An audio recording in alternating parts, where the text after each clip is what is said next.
if you expect them to be able to reasonably fill something out in 10 minutes or less, you can probably use a form. If it's more than that, you're going to have mad clients. Hi, everyone, and welcome to another episode of the High Level Spotlight Sessions, where we showcase awesome marketers doing awesome marketing. Today, I am joined by James Rose. He's the founder of ContentSnare, which is a platform that helps agencies gather onboarding content from their clients. James, thanks so much for coming on to chat with us. Chase, man, it's really good to be here. I appreciate the early wake-up call. James is basically on the other side of the world, so it was nice of him to get up bright and early to come and chat with us. Yeah, it's becoming a normal part of business, online business life, living in Australia. So yeah, Australia, US time zone is just the worst, especially when daylight savings is happening. Yeah, I can imagine. But again, we appreciate you getting up early. Let's talk automation as a operations manager. This is right up my alley, and who are getting past those initial hurdles of like getting your first couple of clients and, you know what I mean, stabilizing your revenue, getting to the point where you can, leave your 9-to-5 job and focus on your agency. And then you quickly realize that, like, man, if I'm going to scale this thing, I really got to streamline my onboarding here, right? So, I mean, give us a quick overview of what a typical onboarding might be, and then we can talk about how you would streamline that.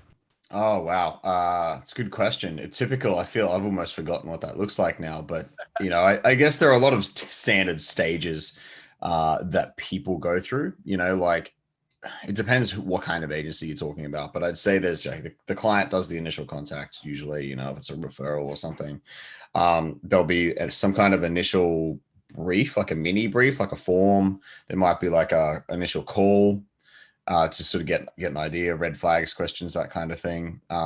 Before moving on to a brief or a scope.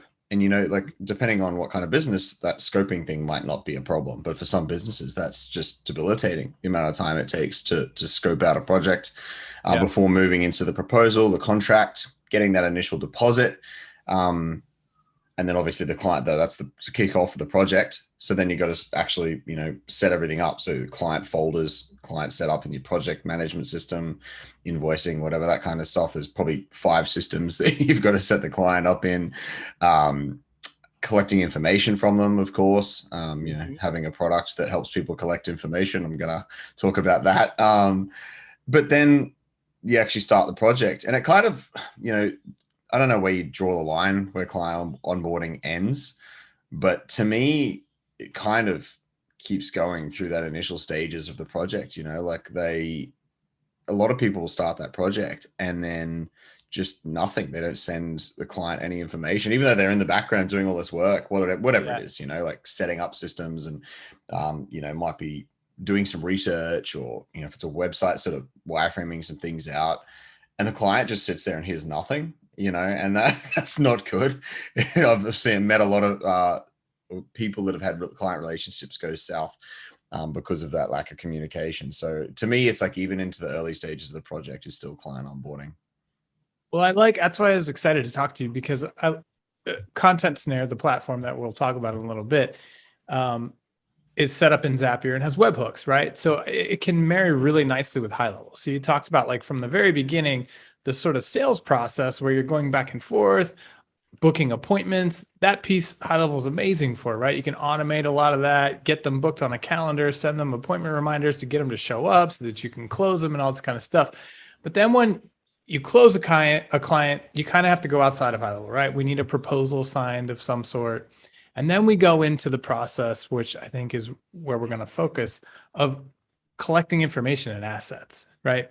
And so the more of that you can collect upfront sort of automatically, the more you can automate your onboarding and systematize it and speed it up, I feel like. And so I can personally relate to, years ago, just spending tons of time going back and forth for like logo files and like, what do you want the description on your new homepage to be? And, where's your founder's bio or your the owner's description, or how would all this kind of stuff that you're just endlessly going back and forth and waiting on the client and losing time. And then the client's upset because it took so long, and it's like, but you went on vacation for 2 weeks and didn't get back to us. And it becomes this whole sort of drawn out process. So let's talk about what it looks like on the other side.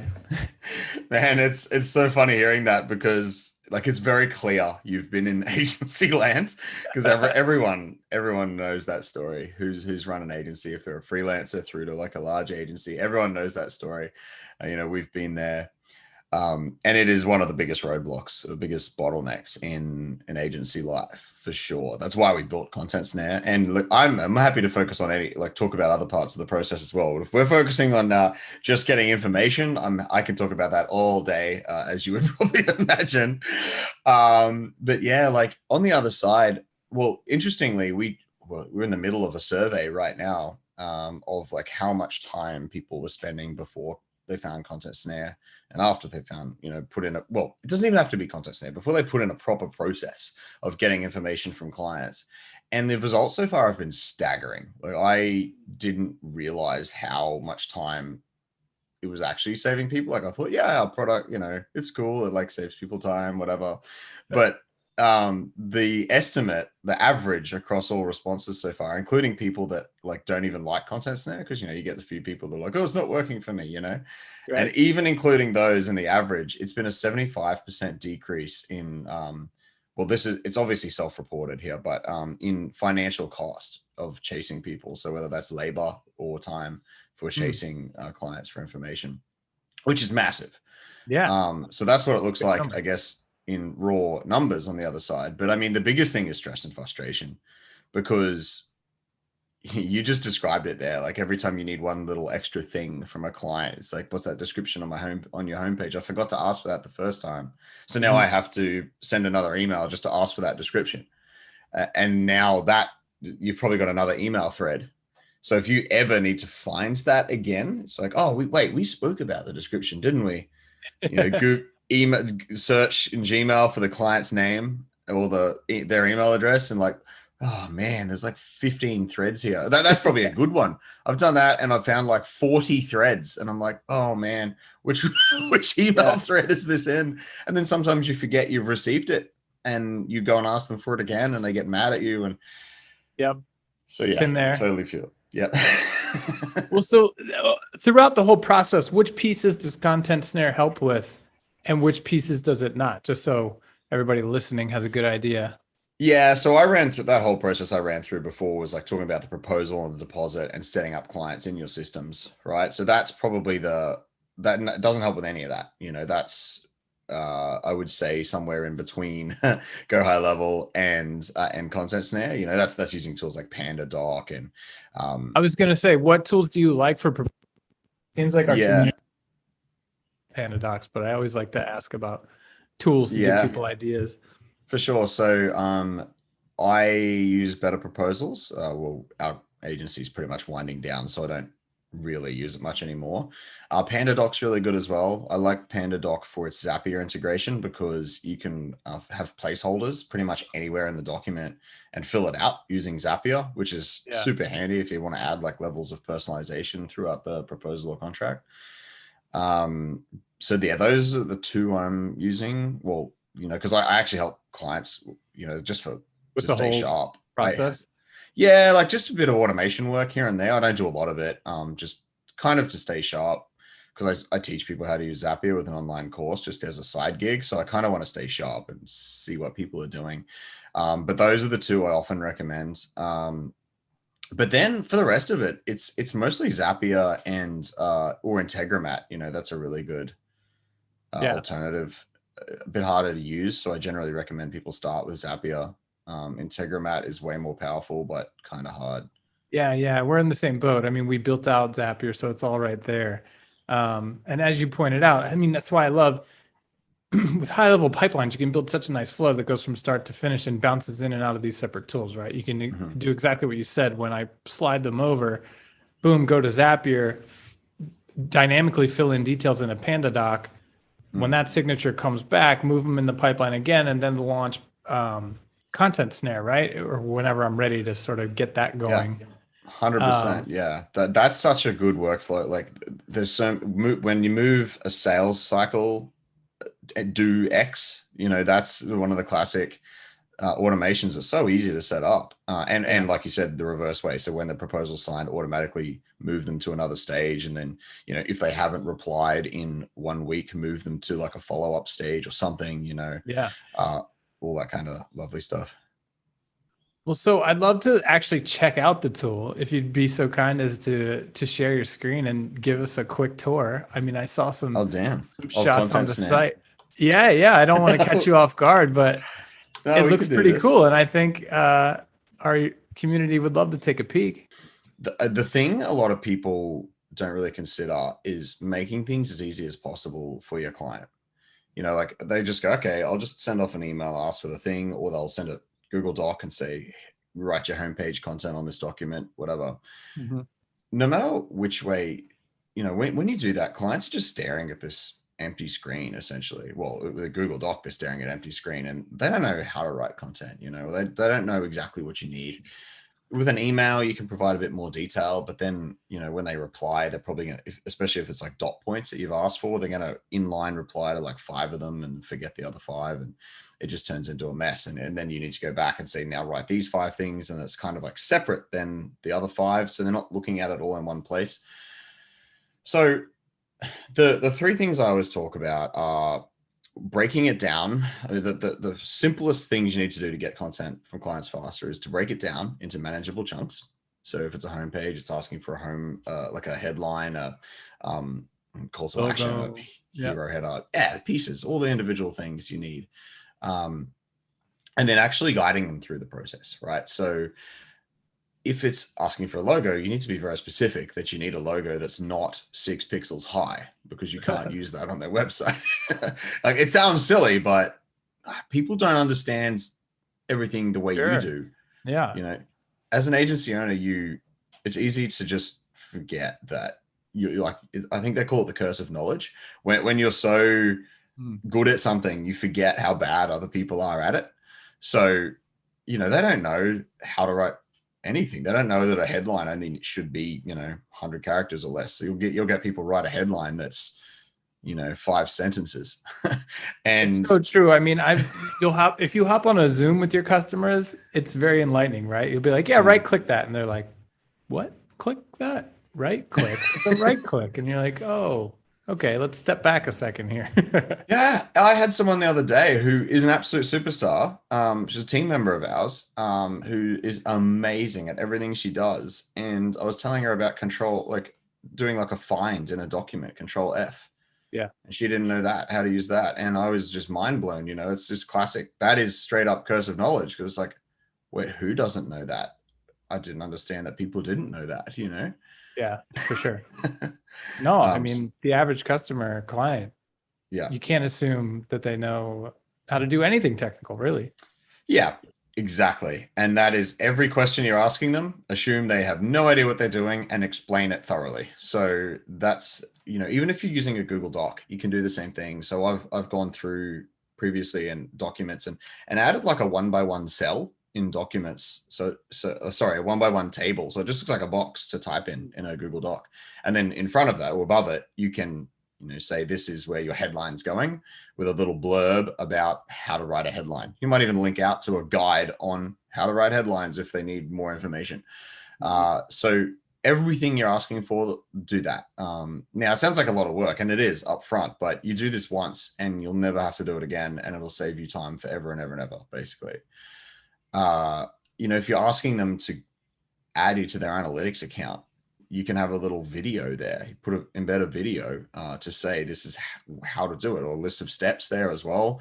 And then when you're done, copy your analytics code in here or whatever.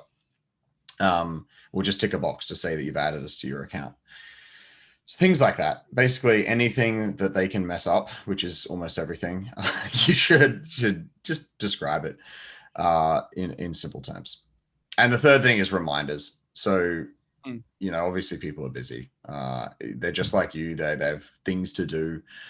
If you'll send them a request for information, they're not malicious. They're not like, oh, I'm not going to send him information. I don't have to, whatever. They just forget because they're busy. They're business owner that's gone and done something else with their time and forgot about your email, unless they're doing inbox zero, which no one really does. Only very few of us do it. They're going to forget. So you need to stay on top of reminders. So those are the three main things, no matter what system you're going to use. Making it like basically breaking it down, giving them instructions and reminding them. There are other things to think about as well, like, you know, making it really easy for them. For example, if you're going to use a Google Doc, it's cool because everything they type is saved automatically. They don't have to think about it. Whereas if you're going to ask for information on a form, they have to fill it all out in one go, which is super painful. So my benchmark that I typically go for is if it's longer than, say, 10 minutes, even 10 minutes is pushing it. If you expect them to be able to reasonably fill something out in 10 minutes or less, you can probably use a form. If it's more than that, you're going to have mad clients because they're going to screw something up. Even if you use save and continue forms, they will not find the button, or they'll forget to click it. They'll close it. They'll lose it. They'll click the save button. And because a lot of those forms tools, they'll use like a email that the client receives so they can come back and finish it later. The email will go missing. They'll accidentally delete it. God, we've been through so much of this.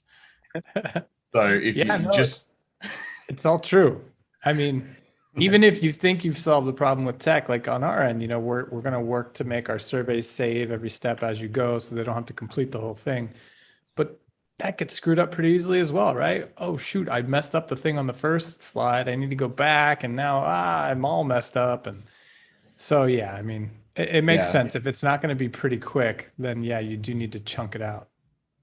Yeah. So those, you think about all of that whenever you're building a system, and you're pretty much going to go okay, no matter what system you use, right? So, I mean, typically it's going to be something like Google Docs, because not much else really saves on the fly. But obviously ContentSnare tries to piece together all these things as well. So I might share my screen now just to show you quickly what a simple one. Wow. So on this page, these are all our outstanding requests. So these are like clients. Well, this is all for one client actually. Or is it? No, we've got a few in there.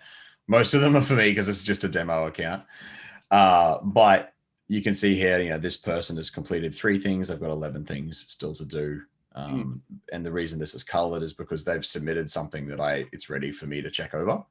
So that's another benefit of using a tool like ContentSnare, is that you can see how much they've done, and you can actually kind of start work because you don't have to wait for them to finish everything. If they've finished like the homepage content, you can get started on that without them having finished all the other stuff in there.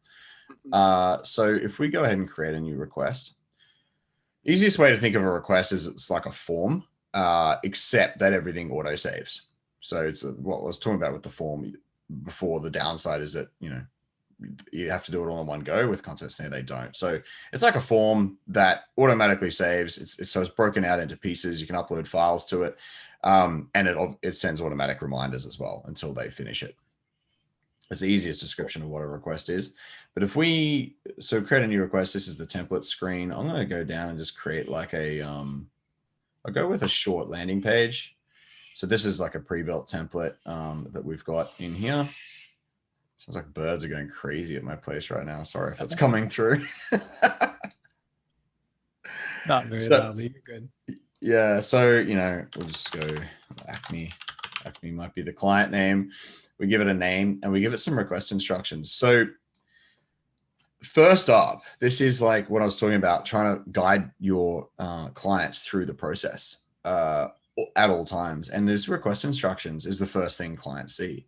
So you could emulate this in a Google Doc by having like a cover page or something where you have instructions about how to use this thing they're about to use. In this case, you know, we've got a little example of what the website might look like. And then just a quick description on, you know, how ContentSnare works, like everything's automatically saved and blah, blah, blah.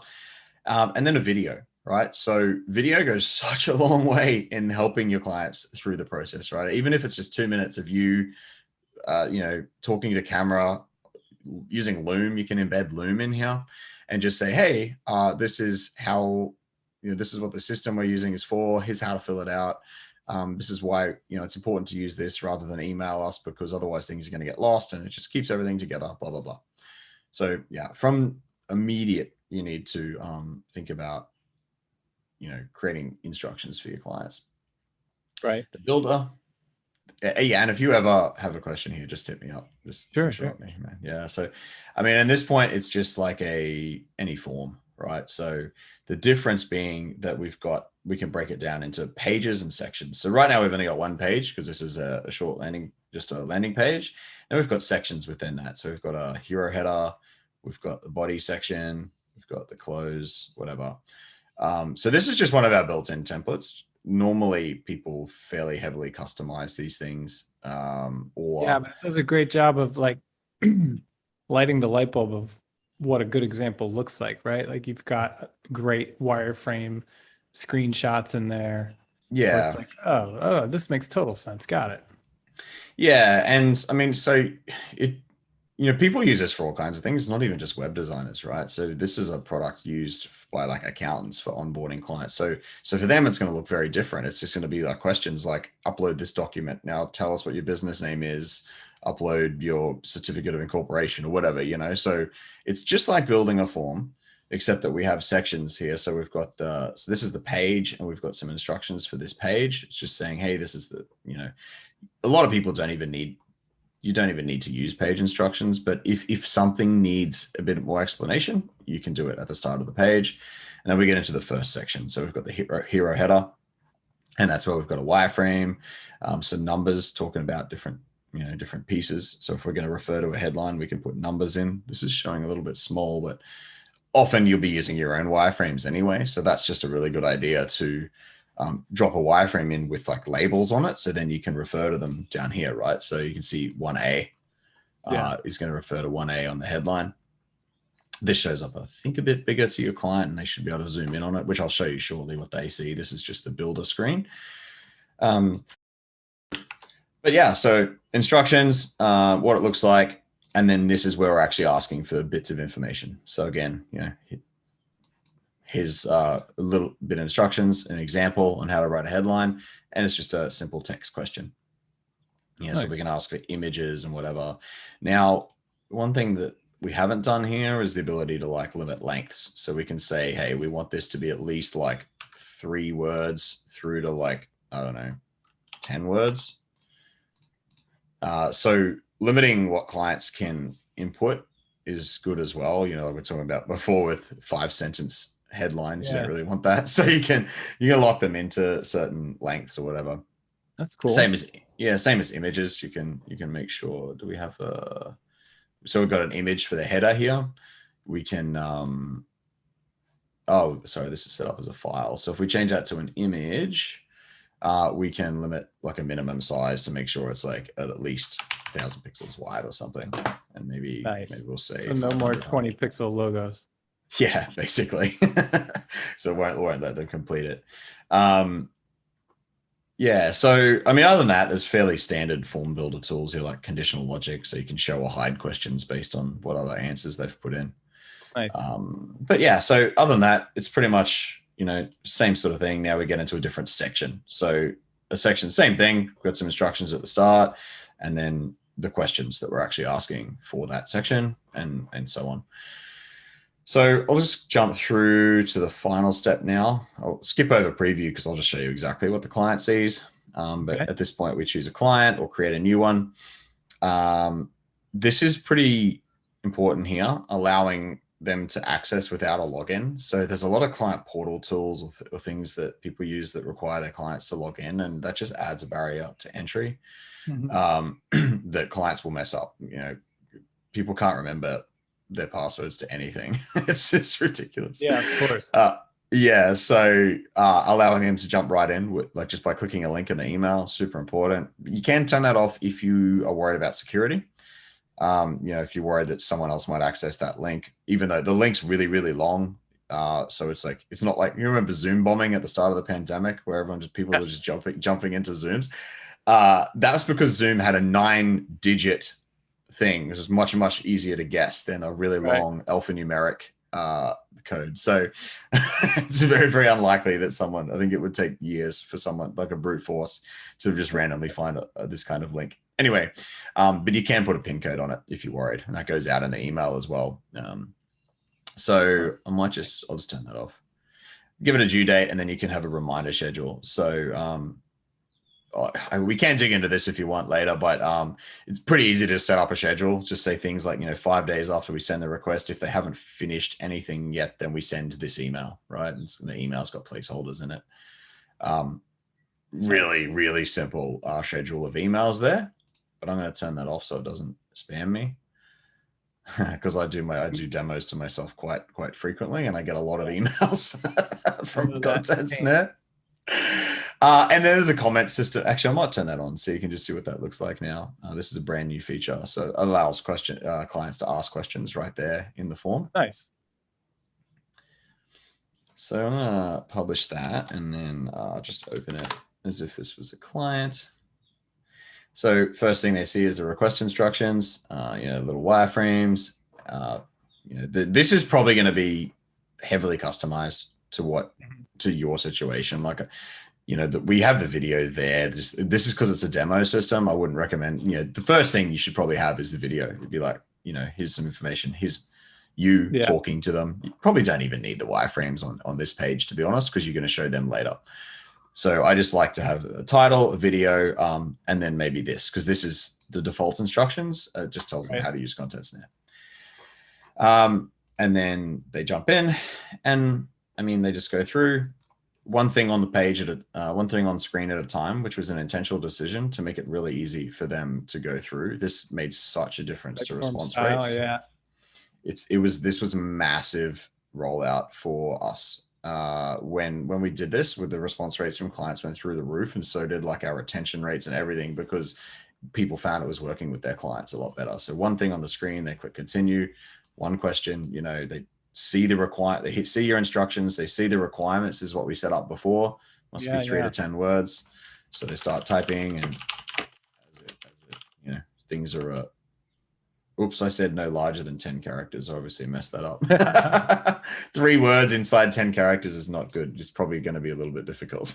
So I have to test another one. But if they do, if they've got a question, they can click here and say, hey, I can't submit. Really helpful, honestly. Because we already talked about, it's so easy to confuse a business owner who's just good at what they do and not really technical. That's great that at any point they could just say, hey, I don't understand what this is asking me for. Or, hey, right.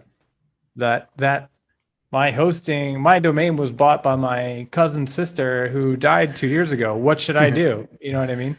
Yeah, 100%. And if you notice, you start getting the same, similar questions on, or even just lots of questions on the same question, it indicates that you should probably make it part of the process at your instructions. So because obviously this is a fluid process, right? So every time you send this to a client, you can save this whole thing as a template, right? So this becomes part of your process, so you can reuse that on future clients. Every time you're probably going to learn a thing or two about where they're getting stuck or whatever, and you just tweak the process. Again, doesn't matter what tool you're using, doesn't have to be ContentSnare, same thing. Every time you send it to a client, you're probably going to tweak it a little bit here and there based on where people have got stuck before, and then your process is going to get better and better. But I think it's really helpful. That comment feature is awesome, because you have no idea what's going on as they're going through your process, right? Like if you're sending Google Docs or whatever, you have no idea the frustrations that they might not be sharing with you, or I think that's just pretty useful.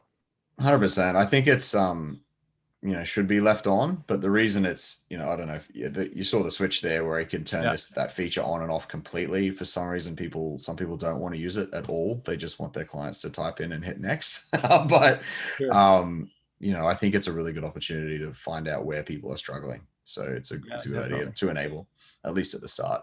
But then, normally they'd type something in. There's no constraints that I have messed up on this one. So they just type something in and hit submit.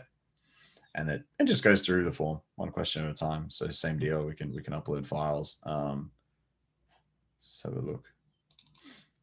I don't know how big these files are. Hopefully one of them fits the requirements. Yep, it does. So yeah, we've got you can have a look at the image and see the file name and everything, download it. So and then submit when they're done. Now the thing that saves a ton of time that I haven't really talked about yet. So now that we've submitted some things as our client, you can see well, normally this would have been white before because the client hasn't submitted anything yet, but now it's gone to like this pinky purple color. So it's time for us to review because it means our client submitted something. So let's scroll down here to the first thing they've done. You can see there's their comment, so we can reply to that if we want.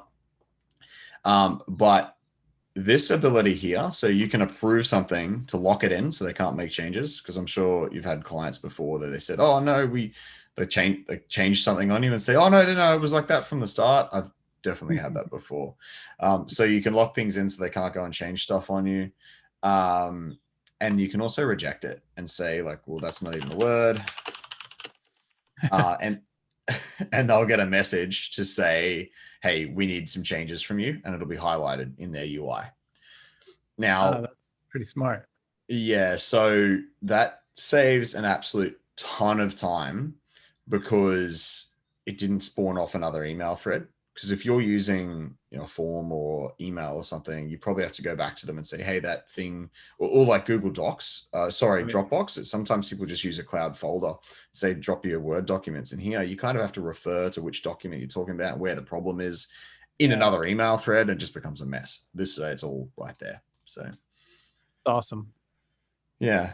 So sorry, I don't know how long you wanted to talk about that, but that's everything it does, basically. Oh, I think it's got my wheels spinning because I just love it. And especially I love the idea of marrying it with HighLevel, right? I've got I could have my master pipeline in HighLevel, and it's like, okay, general onboarding stuff. And then it goes to ContentSnare and it runs that one playbook. And then when it's done, it moves them over, notifies somebody, okay, maybe now it's time to book the welcome call. And then I leverage HighLevel and I start automating that until they book. And then I do the call, and then it's like, okay, great. The next thing we're going to send you is the website onboarding stuff. And then I slide them over, it triggers out to ContentSnare, kicks off that one. And then same thing, when it's done, it comes back. And so I love this idea of, just being able to automate that whole process in and out of multiple tools. And I feel like most agencies would go in and out of ContentSnare multiple times during the onboarding for the different projects or services that they're going to provide. So definitely smarter ones do, for sure. So not everyone does. I was speaking to someone yesterday that they said their clients were a little bit overwhelmed with a 160 question form. And I was like, yep, right. I would find that overwhelming also. But sometimes people find that works for them. Obviously, your clients aren't silly. They're going to see that there's lots and lots of things there. We are working on some ways to simplify that so it doesn't look so overwhelming. Like it won't actually say how many. Well, I think it does say how many items, but not so prominently. However, what we see some of the most successful agencies doing is staggering it. Like there's the first stage, like creating stages essentially. So first stage might just be homepage or whatever, or maybe it's just that HighLevel. I can see in my mind it's all about speed to win, right? And so if you're an ad agency or an SEO agency, you know that your speed to win can be weeks, right? Like an ad campaign can often take 2 weeks to get off the ground, and so clients hate that. Which is why I love SaaS mode with HighLevel, and we won't go too far into it, but like you set up a couple of things, you turn on Google My Business Chat, you put the web chat widget on their site, leads start coming in immediately, and the client's happy because 24 hours after they sign the contract, leads are flowing in, right? So in my mind, I need to break my process down into speed to win. And I'm going to very first thing, we need to schedule a Zoom call so I can connect these 5 things. And then boom, great. Now I'm on to my next project, and I'm probably going into ContentSnare because I'm going to need a little information and and I would just bounce in and out of those onboarding pieces, knowing, the timing of it all. And I think that's really important for young agencies to start to figure out, well, it's like, well, we should do this before that because this can produce wins much faster than that one can. And we need to keep the client happy until the SEO starts to kick in. You know what I mean? Stuff like that. So I feel like it's just really critical to think through the timing of your onboarding. That's an amazing way to think of it, for sure. If you can get quick wins for your clients, time to win. I like that. I might even steal it, to be honest. No, it's really important. And a lot of people don't think about the frustration that mounts after you just sent an agency a $2,500 payment. And now it's just like, And like you said, a lot of times during onboarding, the client's not even hearing anything. So they're just sitting there like stewing over, was that a good idea? I just paid them that much money. Was that a good idea? And now maybe like they get a cold call from somebody else 2 days later. And it's like, I haven't even heard from those guys that I just paid $2,500 on Monday. You know what I mean? So Yeah. onboarding is such a critical piece of a client journey. And if, you know, one of our main missions is helping agencies fight churn. Quickest way to churn people is in the first couple of weeks, right? Like if you don't have a good onboarding experience, that first impression goes wrong, it's dramatically going to increase the likelihood that you're not retaining them for more than a couple of weeks or months. Yeah, 100%. You know, and it's crazy just how easy it can be to keep clients happy. Like it doesn't, you know, if you're doing a website, it's probably good to start with, you know, it's going to be hard to get that win straight away because, you know, you got to build the website. But if you just communicate with them, it goes such a long way. You know, I've seen I people just honestly use, feel like this could be leveraged as you know, a sales tool almost, because I bet when you work with a client, in my experience, who's gone through a few agencies, like they probably know that they need a new website or they know that they need an ad campaign or whatever. But a lot of them are so hesitant because they think of the pain they had to go through every time they tried to do it in the past, right? It's like, oh my gosh, the last time we had our website built, it was such a pain in the butt. It took like 8 months and it was just never ending emails. And like, you know what I mean? All the frustration we described before. So if I have this to show off during my sales presentation, and it's like, I know you probably have, you know, gone through some form nightmares in the past or this and that. And they're like, yeah, I'm terrible. And it's like, don't worry, you know, check this out. We've got this grade system. It's going to be super easy. The whole process is a breeze. I literally feel like that could help close a deal, because I bet a lot of clients don't even vocalize the fear and frustration that they have just of having to go through the process. You know what I mean? Even though they know they need the outcome.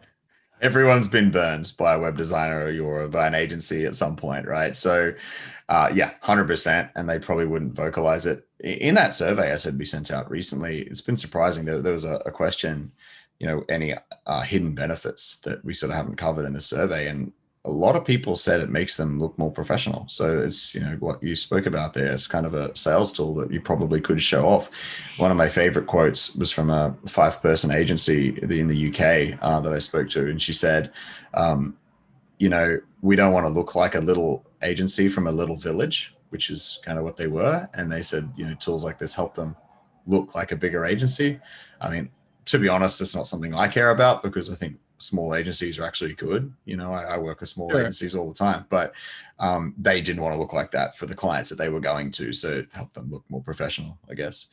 But you know, that's a great point. Like sending somebody a Google Doc link isn't really that professional. I mean, I think it's much more accepted nowadays, but like, I can remember a few years ago kind of cringing when we would do stuff like that, where it's like, this doesn't make us look like a really buttoned up professional agency of the size that we are. So I think that's a pretty valid point. I can relate to that.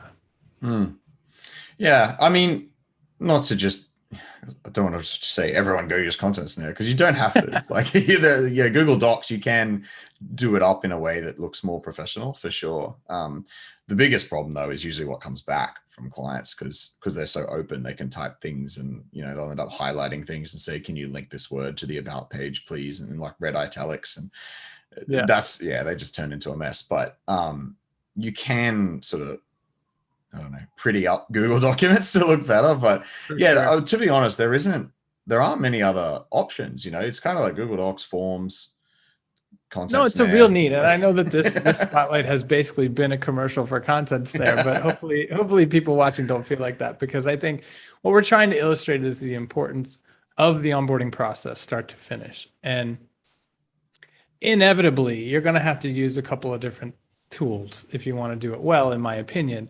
And this piece, I think, is the hardest one, right? Like we already talked about, HighLevel is great for like closing the deal, automating the follow-up to get the booking, to get things started. We talked about PandaDocs, things like that, that make it really easy to get contracts signed. And the fact that everything we just mentioned has webhooks and Zapier, so you can go back and forth automatically.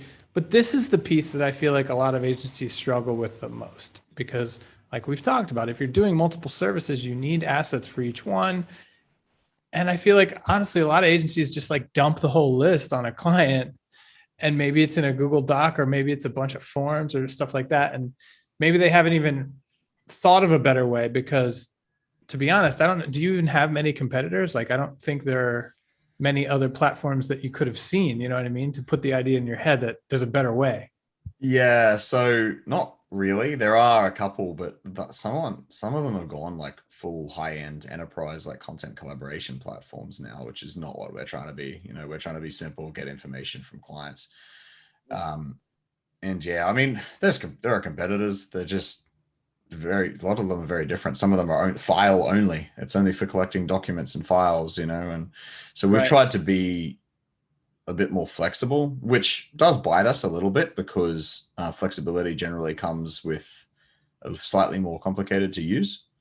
You know, if you're trying to get someone that We can relate to that. yeah, yeah, onboarding people into a product that does lots of different stuff is really difficult. Like, yeah, if you're not sure, we had can like relate to that. we had a 3-hour meeting to decide what we should write on those buttons that go under each question, so that it would, to make sure, like, can a client misconstrue what this button does? Because we're thinking about onboarding for end clients as well as the agencies. And oh man, the amount of time that has to go into like every little thing that we put in just to make sure it's easy to use is crazy. Yeah. Yeah. No, I can definitely relate. And this reminds me of when we used to build a lot of websites at the agency that I used to run. And we eventually started using a tool where, you know, people can visually review either the mock-up or the build, and they could click anywhere on the screen to leave a comment and then submit the comments, and it would come back to our team. And this is sort of similar, right? The way that you're guiding people through, and they can comment back and forth. And that piece that we implemented was so impactful.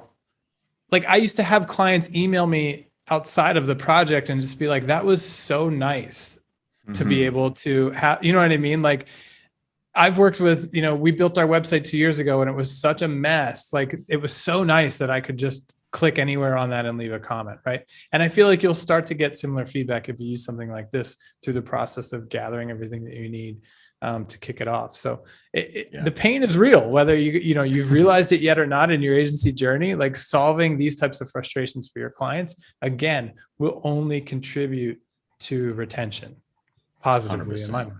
Yeah, and we do get sort of testimonials from end clients forwarded to us from agencies, because it's just like, yeah, when clients enjoy the process, that makes you look really good too.